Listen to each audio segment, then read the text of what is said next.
So today I started working on the 53 Eldorado. This is the hood, and this car actually just got here today. The owner of the car had started stripping a lot of stuff. He kind of got the paint off, and now I'm kind of re-prepping for epoxy. But as you can see, it looks like he used an SCT or something. There's directional lines about the width of this. I'm assuming it was an SCT. So I thought I would do a little video and kind of talk about adhesion to bare metal and whatnot a little bit. So if you're using something like this to strip and then you're putting epoxy right over that, probably not the best idea.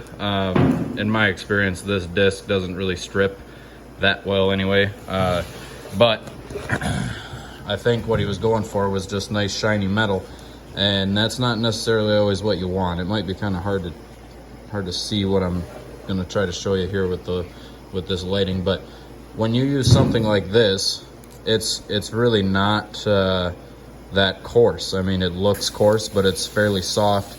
It's not going to really bite into that metal. It's not really going to leave a real impression. Basically, what something like this is going to do is kind of heat it. It's going to heat that metal quite a bit, because you're going to have to stay on it for a while to get that paint to come off or get that little bit of rust off. So if you look at this metal, it's kind of hard to tell. There's a few deep sand scratches from the metal filing, metal finishing stage. But other than these scratches here, you really can't.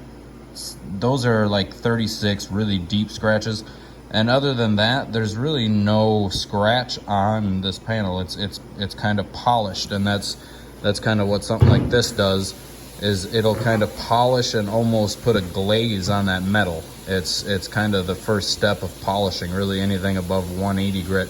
And this is a red Scotch-Brite wheel, which is typically around 400 grit.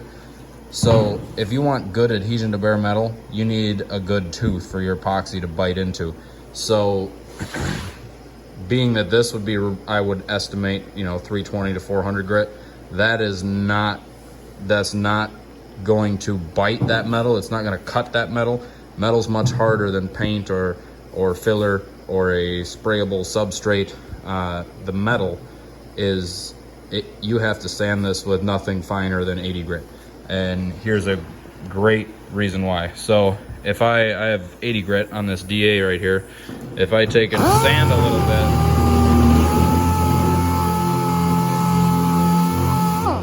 you can see how that metal has turned a much more aggressive, kind of a silverish gray.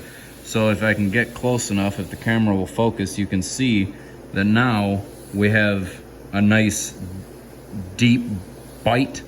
I mean, you can't feel these scratches in the 80 grit scratches in bare metal. You really can't feel it, but you need to have you need to be sanding that metal. 80 grit scratch in bare metal is probably more equivalent to like 180 or 240 in a primer or a filler, something softer. So you got to have that bite, and that's what we've got right there. You can see how this is almost polished, shiny, and then once the light hits where we just sanded this with 80, it kind of stops reflecting, because it's got all these 80 grit scratches going in every direction, and that's what you want for good mechanical adhesion to bare metal.